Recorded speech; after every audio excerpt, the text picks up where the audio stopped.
जय हिंद my all dear students of class 11th। आप सभी का एक बार फिर मैं एबीसी एकेडमी के ऑनलाइन प्लेटफॉर्म पर स्वागत करता हूं। स्टूडेंट्स, हम लोगों ने लास्ट क्लास में जो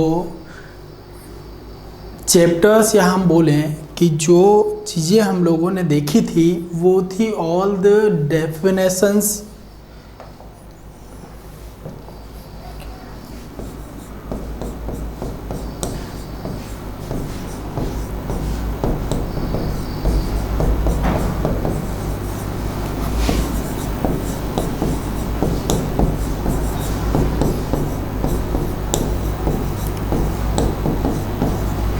ये देखा था हम लोगों ने all the definitions related to physics. Physics से रिलेटेड जितनी भी डेफिनेशंस थी, जो मोस्ट इम्पोर्टेंट डेफिनेशन होती है, जो 11th और 12th के बेसिक पार्ट होते हैं, उसे हम लोग पढ़ चुके हैं बेटा। उसमें मैंने आप लोगों को और दो टर्म्स सिखाई थी। एक सिस्टम से रिलेटेड टर्म थी, ऐसा सिस्टम में यूनिट कैसे बनाते हैं वो हम लोगों ने पढ़ा था, और एक टर्म मैंने बताया था डायमेंशनल एनालिसिस कैसे किया जाता है, वो हम लोगों ने दो टर्म्स पढ़ी थी बेटा। तो इससे ही हम लोग आगे, सबसे पहले तो मैंने जो आपको बताया था वो सारी चीज़ें फिजिक्स के बेसिक्स थे। फिजिक्स के बेसिक्स होने के बाद हम लोग बढ़ते हैं चैप्टर नंबर 1 की तरफ। फिजिक्स क्लास 11th का चैप्टर नंबर 1। इतना बता दूं आपको कि जो चैप्टर 1 है वो फिजिक्स क्या है और किन किन चीज़ों से रिलेटेड फिजिक्स की थ्योरी और सारी चीज़ें दी जाती है, उससे रिलेटेड है हमारा चैप्टर नंबर 1। तो स्टूडेंट्स, हम लोग चैप्टर 1 स्टार्ट करते हैं। पहले यूनिट में कितने चैप्टर्स हैं उसे देख लिया जाए।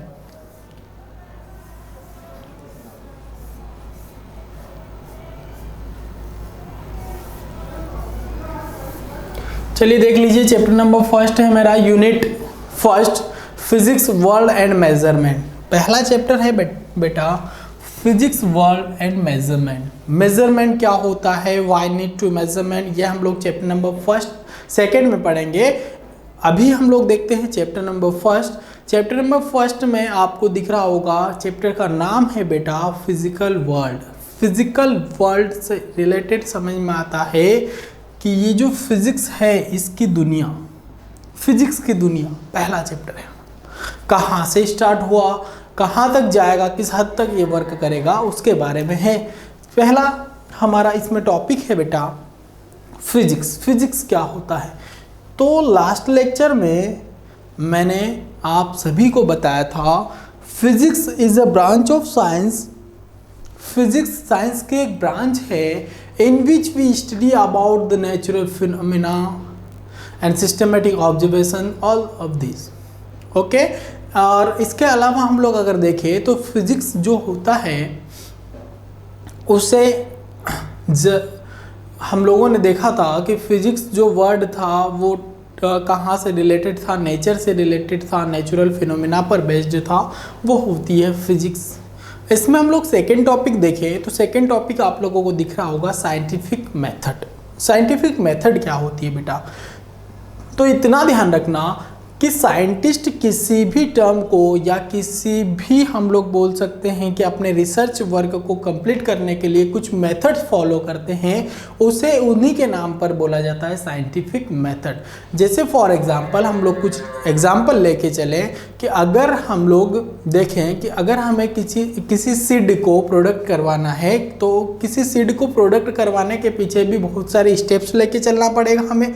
वो स्टेप्स कैसी होगी, वो स्टेप्स हम लोग कुछ इस तरीके से लेंगे कि पहले हम लोग अच्छी क्वालिटी का सीड देखेंगे। उस अच्छी क्वालिटी के सीड को जब हम लोग लगा के देखेंगे तो उसे भी हम लोग 3 पार्ट में देखेंगे कि कौन सा फास्टेस्ट ग्रो कर रहा है, कौन सा स्लो ग्रो कर रहा है। इस तरीके से हम लोग पहले सीड की पहचान करेंगे। और थोड़ी थोड़ी टर्म्स जो कि आप लोगों ने 8th साइंस में पढ़ा होगा, क्रॉप प्रोडक्शन की कुछ मेथड्स होती है, उसी से बेस्ड हम लोग साइंटिस्ट से रिलेटेड बात कर रहे हैं। वहाँ हम लोग क्रॉप से रिलेटेड बात कर रहे थे, तो यहाँ पर साइंटिस्ट मेथड क्या होती है, साइंटिफिक मेथड किसे बोला जाता है, तो the systematic step wise and logical approach. 3 terms बोली, सिस्टेमेटिक, सिस्टमेटिक तरीके से होना चाहिए, उसने स्टेप वाइज हर एक स्टेप को फॉलो करना चाहिए, एंड द लॉजिकल अप्रोच जो होता है और एडोप्टेड बाय द साइंटिस्ट, किस लिए, for their research work is called scientific method. तो ये मेथड आपको बिल्कुल आसानी से याद हो जाएगी कि मैं बोलना क्या चाह रहा हूँ बेटा, ठीक है। ये डेफिनेशन आपको बिल्कुल अच्छे से याद हो रहनी चाहिए कि क्या मतलब क्या है। The systematic stepwise and logical approach adopted by the scientist for their research work is called scientific method। अच्छा, ये मेथड कौन कौन से स्टेप को फॉलो करती है, नेक्स्ट स्लाइड में हम लोग वो देखें। पहले जो है various steps of scientific method में आप लोगों को दिख रहा होगा, पहला है मेरा सिस्टमेटिक ऑब्जर्वेशन। मैंने अभी जस्ट बताया सीड के एग्जांपल के थ्रू कि सबसे पहले मैं सिस्टमेटिक उसका ऑब्जर्वेशन करूंगा कि क्या वो अच्छी क्वालिटी का है या नहीं। तो यहाँ पर साइंटिस्ट क्या करते हैं, उसकी पहली स्टेप है सिस्टमेटिक ऑब्जर्वेशन। उसका आप लोग अगर देखें स्लाइड पे आपको दिख रहा होगा, to find the solution of problems. Okay, problem के सॉल्यूशन के लिए first the scientist perform well planned experiment. सबसे पहले क्या करते हैं, वेल प्लान्ड एक्सपेरिमेंट को परफॉर्म किया जाता है, and collect data related to the problem, और उससे रिलेटेड डेटा को क्या किया जाता है, कलेक्ट किया जाता है, और फिर क्या किया जाता है, by the taking the systematic observation. तो हमें मिला to find the solution of problem, problem के सॉल्यूशन के लिए first the scientist perform well plan experiment. सबसे पहले साइंटिस्ट क्या करेगा, एक्सपेरिमेंट को परफॉर्म करेगा और उससे रिलेटेड डेटा को क्या करेगा, कलेक्ट करेगा, जिससे कि क्या हो सके, सिस्टमेटिक ऑब्जर्वेशन किया जा सके। ये थी मेरी पहली step, scientific systematic observation. Second देखिए, सेकंड है फॉर्मेशन हाइपोथेसिस। एक्चुअल में हाइपोथेसिस क्या होता है अगर हम लोग देखें तो, explain the data from experiment he then form a working principle which is called the hypothesis. Hypothesis होता क्या है एक्चुअल में, to explain the data obtain, data को ऑब्टेन करने के लिए, कहाँ से, एक्सपेरिमेंट से। पहले इसमें क्या किया उसने, सिस्टमेटिक ऑब्जर्वेशन किया एक्सपेरिमेंट के थ्रू। अब उसी एक्सपेरिमेंट से कुछ डेटा को कलेक्ट करेंगे और वो फॉर्म करेगा, वर्किंग और प्रिंसिपल के फॉर्म में वर्क करेगा, उसे ही हम लोग क्या बोलते हैं, हाइपोथेसिस बोला जाता है। फिर हम लोग क्या करेंगे, वो जो हाइपोथेसिस हमें मिली उसकी टेस्टिंग करते हैं बेटा, उस हाइपोथेसिस की टेस्टिंग करते हैं। तो हमारा नेक्स्ट पॉइंट हो जाएगा testing the validity of hypothesis. Validity of hypothesis testing करेंगे हम लोग। देखिए हमारा नेक्स्ट है testing the validity of hypothesis. On the basis of the above hypothesis so formed some conclusion are drawn and then some prediction are made. क्या करते हैं हम लोग, जब हाइपोथेसिस फॉर्म हो जाती है तो कुछ कंक्लूजन निकलता है हर एक पॉइंट को करने के बाद, या हर एक एक्सपेरिमेंट के बाद कुछ ना कुछ हम लोग कंक्लूजन को सॉल्व करेंगे, कंक्लूजन निकालेंगे, और some prediction are made which are they verified by performing the new experiment. और अगर कोई उसमें सावधानी या कोई भी प्रॉब्लम आ रही है तो उसे हम लोग क्या करेंगे, न्यू एक्सपेरिमेंट के थ्रू और फाइंड करने की कोशिश करते हैं, उसे क्या बोला जाता है, वैलिडिटी ऑफ हाइपोथेसिस का टेस्टिंग होता है। नेक्स्ट है फॉर्मेशन ऑफ प्रिंसिपल। आपको दिख रहा होगा बेटा स्क्रीन पर, फॉर्मेशन ऑफ प्रिंसिपल। अच्छा, प्रिंसिपल और लॉ में क्या डिफरेंस है ये भी आपको यहाँ से पता चलने वाला है बेटा, कि प्रिंसिपल और लॉ में डिफरेंस होता क्या है एक्चुअल में।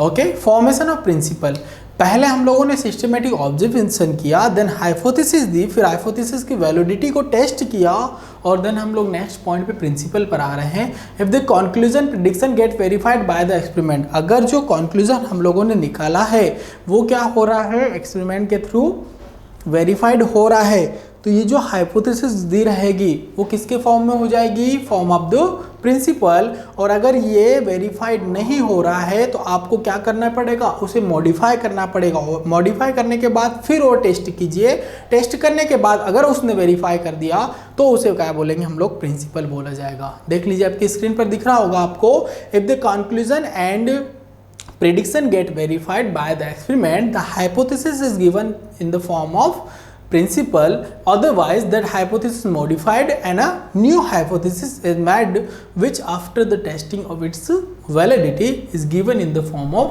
principle। इसका मतलब ये हुआ स्टूडेंट्स कि अगर हम लोग कोई कंक्लूजन लिया उसे और जो प्रिडिक्शन है हमारा उसे अगर उसने वेरीफाई कर लिया तो वो प्रिंसिपल के फॉर्म में हो जाएगा। अगर वो वेरीफाइड नहीं कर रहा है, अदरवाइज अगर दूसरी कंडीशन बन रही है तो हमें एक न्यू, या फिर हम बोल सकते हैं कि उसी हाइपोथेसिस हमें कुछ मॉडिफाई करके न्यू हाइपोथेसिस बनानी होगी, फिर उसको आपको एक्सपेरिमेंटल फाइंडिंग में देखना पड़ेगा। और अगर वो एक्सपेरिमेंट को वेरीफाइड कर रहा है तो हमारा क्या बन गया, प्रिंसिपल फॉर्मेट हो जाता है। नेक्स्ट होता है formation of law. Formation of law क्या होता है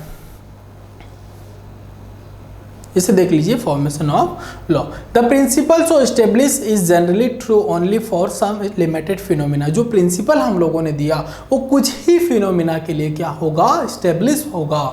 okay, only some limited phenomena, observation and facts, कुछ उसके ऑब्जर्वेशन और फैक्ट्स के लिए, कुछ ही के लिए प्रिंसिपल बेस्ड या प्रिंसिपल क्या होता है, एस्टेब्लिश होता है। However if the principle so propounded is found to be true for all the phenomena, observations and facts, it is given in the form of law. अगर कुछ ही some generally true only for some limited phenomena, अगर कुछ ही phenomena limited phenomena के लिए establish हो रहा है तो उसे हम लोग प्रिंसिपल कहेंगे। लेकिन सभी फिनोमिना, सभी ऑब्जर्वेशंस और सभी हम लोग बोले कि सभी ऑब्जर्वेशन या सभी फैक्ट्स के लिए वो वेरीफाई कर रहा है तो उसे हम लोग लॉ कहते हैं। तो हर एक चीज़ की एक चेन बनी, एक लिंक बनी। आप लोगों ने देखा कि सबसे पहले हम लोगों ने सिस्टमेटिक ऑब्जर्वेशन देखा, ऑब्जर्वेशन के बाद हाइपोथेसिस बनी, हाइपोथेसिस की वैलिडिटी को हम लोगों ने टेस्ट किया, देन प्रिंसिपल, और प्रिंसिपल के बाद फॉर्म हुआ लॉ। ओके स्टूडेंट्स, तो क्वेश्चन ये बन सकता है what is scientific method derive, या हम बोल सकते हैं कि define the all the steps of scientific method. ये क्वेश्चन बन सकता है बेटा। नेक्स्ट देखें, scope and excitement of physics. Physics का एक्चुअल में स्कोप है क्या, उससे रिलेटेड बात करें। एक्चुअल में स्कोप, अगर फिजिक्स की बात करें तो क्या है, कैसे बनता है, उससे हम लोग कुछ फैक्ट देखने वाले। ये पूरा थ्योरी बेस्ड चैप्टर है हमारा, और उसमें जितने भी फिजिक्स की बेसिक्स हैं, या हम बोल सकते हैं नाम ही हम लोगों ने चैप्टर का देखा बेटा, फिजिक्स वर्ल्ड था हमारा चैप्टर। क्या था, फिजिक्स वर्ल्ड। तो हम लोगों ने नाम ही देखा है चैप्टर का क्या है, वर्ल्ड से रिलेटेड है। ठीक है, स्कोप क्या होता है, the scope of physics is to explain successfully each smallest natural as well as largest natural phenomena. क्या है इसका मतलब, क्या हुआ, the scope of physics is to explain successfully. Scope क्या होता है कि फिजिक्स जो होता है वो एक्सप्लेन कर सकता है सक्सेसफुली एच स्मॉलेस्ट नेचुरल, कुछ स्मॉलेस्ट फिनोमिना को, और ऐसे ही जितना स्मॉलेस्ट उतने से उतना लार्जेस्ट, मतलब छोटी से छोटी और बड़ी से बड़े फिनोमिना को फिजिक्स क्या कर सकता है, एक्सप्लेन कर सकता है, सक्सेसफुली एक्सप्लेन कर सकता है। उसे ही क्या बोला जाता है, स्कोप ऑफ फिजिक्स। ओके, दस physics has wide scope. Physics का बहुत विस्तृत स्कोप होता है, वाइड स्कोप होता है। For example, the size of, example क्या बोला, the size of nucleus of the atom is of the order of 10⁻⁻14 metre. 10⁻⁻14 है, आपको दिख रहा है 0.00 के समथिंग जा रहा है, जो कि बहुत क्या है, कम है, स्मॉलेस्ट वैल्यू है nucleus metre on one side. एक तरफ फिजिक्स जो होता है, जो न्यूक्लियस होता है, एटम का न्यूक्लियस होता है, उसकी साइज को बता रहा है 10⁻⁻14, और दूसरी तरफ अगर देखें तो यूनिवर्स जो हमारा फैला हुआ है 10⁻26 मीटर तक, उसे भी हम लोग मतलब एज वेल एज स्मॉलेस्ट और as well as largest unit या लार्जेस्ट वैल्यू को हम लोग सक्सेसफुली एक्सप्लेन कर सकते हैं, किसके थ्रू, स्कोप ऑफ फिजिक्स के थ्रू। ओके, फिर एक थोड़ा सा एग्जांपल और मैंने दिया, the mass of electron is 10⁻⁻30 kg while the mass of universe is 10⁻55 kg। ये दो हमारे ऑब्जेक्टिव्स बन रहे हैं। आप अगर इसको अच्छे से देखें तो कुछ ऑब्जेक्टिव के रूप में हमारे पास एक फॉर्म आ रहा है बेटा, कि न्यूक्लियस जो होता है उसका साइज, एटॉम के न्यूक्लियस का साइज 10⁻⁻40 मीटर होता है, और यूनिवर्स के जो साइज का ऑर्डर है वो क्या होता है 10⁻26 मीटर होता है। Is that clear? अगर हम बात करें मास ऑफ इलेक्ट्रॉन्स की तो वो होता है 10⁻⁻30, और अगर हम बात करें मास ऑफ यूनिवर्स की तो 10⁻55 kg होता है। एक टर्म ये बन गया हमारे लिए। ओके, नेक्स्ट देखें, कुछ उसके बाद भी जो हम लोगों ने डिवाइडेशन किया उसके बाद भी कुछ ना कुछ टॉपिक्स जो हो रहे हैं हमारे, उसमें क्या हो रहा है। अभी हम लोगों ने स्कोप और एक्साइटमेंट ऑफ फिजिक्स देखा। स्कोप और एक्साइटमेंट ऑफ फिजिक्स में कुछ आपको दिया हुआ है कि फिजिक्स को और डिवाइड किया हुआ है। लिखा है क्वेश्चन, आप लोग अगर टॉपिक देखें, for the sake of convenience physics is divided into the following branches. Physics को कुछ और ब्रांचेस में हम लोगों ने क्या कर दिया है, डिवाइड कर दिया है, ताकि हमें हर एक चीज़ को आइडेंटिफाई करने में कोई प्रॉब्लम का सामना न करना पड़े। इसलिए हम लोगों ने फिजिक्स को, या हम बोल सकते हैं कि फिजिक्स जो होता है, साइंटिस्ट ने फिजिक्स को क्या कर दिया है, डिवाइडेड किया है सेक ऑफ कन्वीनियंस के लिए। क्या होता है, पहला आपको दिख रहा होगा, ये फिजिक्स की ब्रांचेस होती है बेटा। फिजिक्स की ब्रांच में पहला आपको दिख रहा होगा mechanics and general properties of matter. Mechanics से रिलेटेड हम लोग कुछ टर्म्स देखने वाले हैं जो जनरल प्रॉपर्टीज ऑफ मैटर होता है, ये एक ब्रांच हो गई। फिर है हीट एंड थर्मोडायनेमिक। हीट जो आपको पता है बिल्कुल ऑब्वियसली, हीट से रिलेटेड ऊष्मा जिसे बोला जाता है, थर्मोडायनेमिक ऊष्मागतिकी के वर्ड करते हैं। फिर है लाइट, साउंड। तो ये जो टर्म्स हैं हीट एंड थर्मोडायनेमिक, तो ये जो टर्म्स हैं ये हम लोग हीट और थर्मोडायनेमिक्स 11th क्लास में, लाइट और ये सारी चीज़ें मैग्नेटिज्म में 12th क्लास में हम लोग देखने वाले हैं। हर एक टर्म्स को हम लोग बिल्कुल अच्छे से समझने वाले हैं। लेकिन सेक ऑफ कन्वीनियंस के अकॉर्डिंग जो फिजिक्स डिवाइडेड है कुछ फॉलोइंग ब्रांचेस में, पहले हम उसके बारे में बात करते हैं। ओके बेटा, तो ये है heat and thermodynamic, light, sound, magnetism, electricity and electrodynamic. ये जो इलेक्ट्रिसिटी है ये भी हम लोगों ने इलेक्ट्रिसिटी से रिलेटेड 12th क्लास में चैप्टर फर्स्ट यूनिट फर्स्ट में इलेक्ट्रोस्टैटिक करके एक चैप्टर है हमारा, वही हम इसे पढ़ने वाले हैं। और इलेक्ट्रोडायनेमिक आपको ग्रेजुएशन के टाइम पर पढ़ने को मिलेगा। और फिर होता है मॉडर्न फिजिक्स। मॉडर्न फिजिक्स से रिलेटेड बहुत सारी चीज़ें हम लोग और पढ़ने वाले हैं। मॉडर्न फिजिक्स भी और डिवाइड होती है कुछ बेसिक पार्ट में, जिसके कंटेंट्स हम लोग आपको पीडीएफ के रूप में दे देंगे। वो क्या क्या फॉर्म होते हैं, जैसे न्यूक्लियर फिजिक्स हो गया, अलग अलग टर्म्स में यह डिवाइड होती है। Is that clear students? तो ये था हम लोगों के सेक ऑफ कन्वीनियंस के रिगार्डिंग अलग अलग टाइप की फिजिक्स की ब्रांचेस। ओके, कुछ 7 ब्रांचेस के बारे में मैंने आपको बिल्कुल अच्छे से बता दिया है क्या क्या होती है। अगर हम लोग देखें बेटा तो पहला दिख रहा है mechanics and general properties of matter. तो इसमें हम लोग किसके बारे में पढ़ेंगे, मैकेनिकल टर्म्स के बारे में पढ़ने वाले हैं। हिट में हम लोग ऑब्वियसली हिट से रिलेटेड और उसके कुछ लॉज पढ़ेंगे, कुछ नियम होंगे। हर एक टर्म से रिलेटेड कुछ ना कुछ लॉज ज़रूर है जिसके बारे में हम लोग पढ़ेंगे। थर्मोडायनेमिक क्या होता है, लाइट से रिलेटेड आप लोग बहुत बड़ा चैप्टर 12th क्लास में पढ़ने वाले हैं।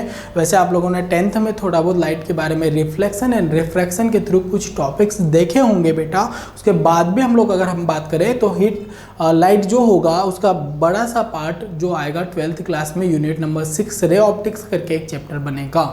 Okay, light is a kind of energy. Light भी एक प्रकार का एनर्जी ही होती है। वो कैसे होती, क्या होती, इसे हम लोग और देखने वाले हैं। साउंड से रिलेटेड इसी अगर हम बोले तो इसी सिलेबस में आप लोग साउंड से रिलेटेड एक टर्म पढ़ने वाले हैं, एक चैप्टर पढ़ने वाले हैं। फिर है मैग्नेटिज्म। मैग्नेटिज्म भी 12th का ही एक चैप्टर है। मैग्नेटिज्म और मैग्नेटिक इफेक्ट ऑफ करंट से रिलेटेड ये टॉपिक होता है। फिर है इलेक्ट्रिसिटी। इलेक्ट्रिसिटी मैंने अभी आप जस्ट आपको बताया बेटा कि इलेक्ट्रिसिटी जो होगा इलेक्ट्रोस्टैटिक करके एक यूनिट बनेगा, वो बनेगा क्लास 12th में यूनिट नंबर 1। इलेक्ट्रोडायनेमिक आप लोग ग्रेजुएशन के थ्रू पढ़ेंगे। मॉडर्न फिजिक्स में न्यूक्लियर फिजिक्स वगैरह तो आप लोग 11th और 12th के कॉम्बिनेशन में मॉडर्न फिजिक्स के बेसिक पार्ट्स देखने वाले हैं। ओके,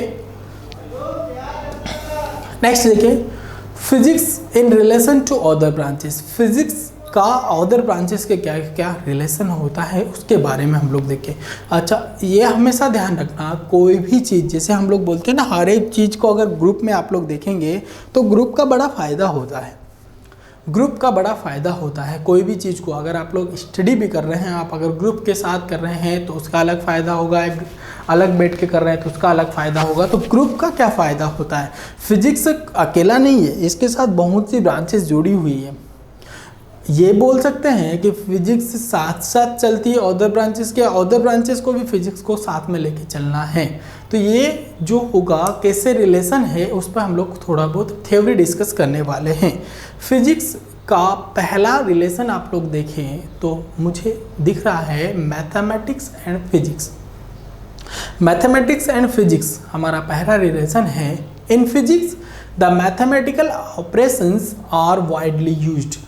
फिजिक्स में ज़्यादातर मैथमेटिकल ऑपरेशंस को यूज़ किया जाता है, जैसे साइन, कॉस, टेन वगैरह ट्रिग्नोमेट्रिक जो वैल्यूज़ हैं उसे यूज़ करते हैं। It is not possible to understand the fundamental laws and principle of physics without the knowledge of mathematics. मतलब फंडामेंटल लॉज ऑफ फिजिक्स को बिना मैथमेटिक्स का यूज़ किए हम लोग बिल्कुल अच्छे से समझ नहीं सकते। The new invention like artificial satellite, कुछ न्यू इन्वेंशन है फिजिक्स के, artificial satellite, computer, lasers etc are the message of या आर द, हम बोल सकते हैं ब्लेसिंग्स। किसके ब्लेसिंग्स के थ्रू बन पाया है? Are the blessings of physics and mathematics combine. दोनों को कंबाइन के थ्रू ही हम लोग आर्टिफिशियल सैटेलाइट, कंप्यूटर्स, लेज़र अभी सभी के बारे में समझ पाए हैं। ये पहला रिलेशन हो गया हमारा बेटा। सेकेंड रिलेशन की देखें तो सेकेंड है केमिस्ट्री एंड फिजिक्स। जैसे मैथमेटिक्स का है वैसे केमिस्ट्री का है। In chemistry physics find an important role. Chemistry में भी फिजिक्स को बहुत इंपॉर्टेंट रोल दिया है। The new invention in physics such as magnetic resonance, X-rays आप लोगों ने बिल्कुल अच्छे से सुना होगा। डिफ्रैक्शन ऑफ न्यूट्रॉन्स का कुछ डिफ्रैक्शन, ये किसके through? Combination of physics and chemistry के थ्रू हम लोग एक्सप्लेन सक्सेसफुली कर पाते हैं। Have been very useful for understanding the many complex chemical structure जो कि बहुत ही कॉम्प्लेक्सिटी को प्रोडक्ट करते हैं, उसे भी कंप्लीट करने के लिए हमें केमिस्ट्री का यूज़ और फिजिक्स के कॉम्बिनेशन का यूज़ करना ज़रूरी होता है। और ध्यान रखना केमिस्ट्री में फिजिक्स का एक इम्पोर्टेंट रोल होता ही है। ओके, नेक्स्ट हम बायोलॉजी एंड फिजिक्स। नेक्स्ट है हमारा biology and physics. Biology is also affected by the physics. Biology भी अफेक्ट है फिजिक्स के साथ। Invention of microscope and electron microscope, ये दोनों ही टर्म हम लोग 12th में पढ़ने वाले हैं, जहाँ रे ऑप्टिक्स पढ़ेंगे एंड ऑप्टिकल इंस्ट्रूमेंट करके एक चैप्टर आएगा हमारा, वहाँ पर हम लोग ये दो माइक्रोस्कोप के बारे में पढ़ने वाले हैं। थोड़ा सा मैं आपको बता दूँ, आप सभी को पता है माइक्रोस्कोप क्या होता है। Microscope is an optical instrument to use seen very narrow object. Okay, बहुत ही छोटे छोटे ऑब्जेक्ट्स को देखने में या टिनी ऑर्गेनिजम्स को देखने में माइक्रोस्कोप का यूज होता है।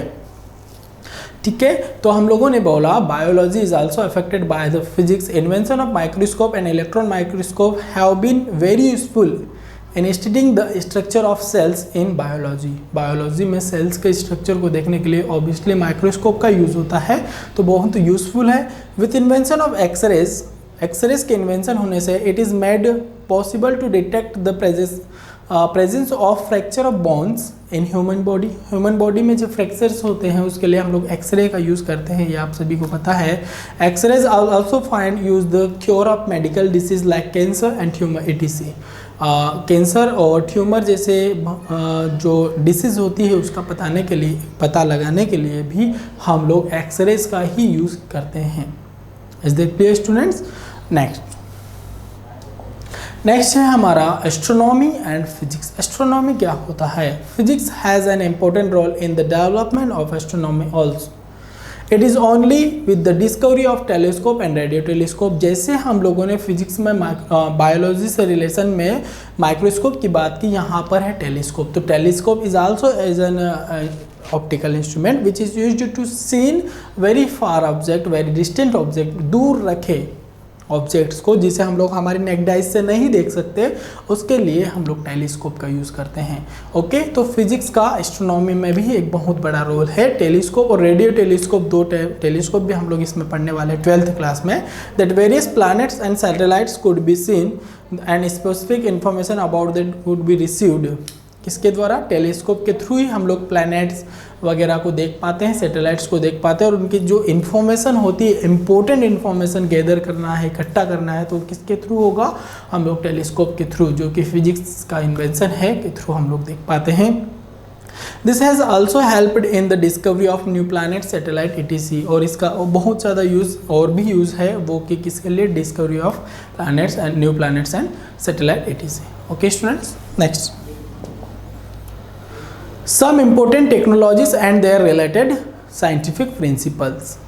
कुछ इम्पोर्टेंट टेक्नोलॉजी और उसके कुछ प्रिंसिपल्स हैं। ये जो दो टॉपिक मैंने आप लोगों के लिए कंटेंट किए हैं बेटा, ये दोनों टॉपिक्स के मैं नोट्स जो होंगे वो पीडीएफ में साइड फोल्डर होगा आपके इसमें ऐप में, उसमें मैं पीडीएफ में आपको डाउनलोड करके दे दूंगा। ये क्या है? सम इम्पोर्टेंट टेक्नोलॉजी, जो टेक्नोलॉजी बनी और किसके प्रिंसिपल पर बेस्ड बनी, उसके थ्रू ये पॉइंट बना हुआ है। और नेक्स्ट है some important scientist and then contribution.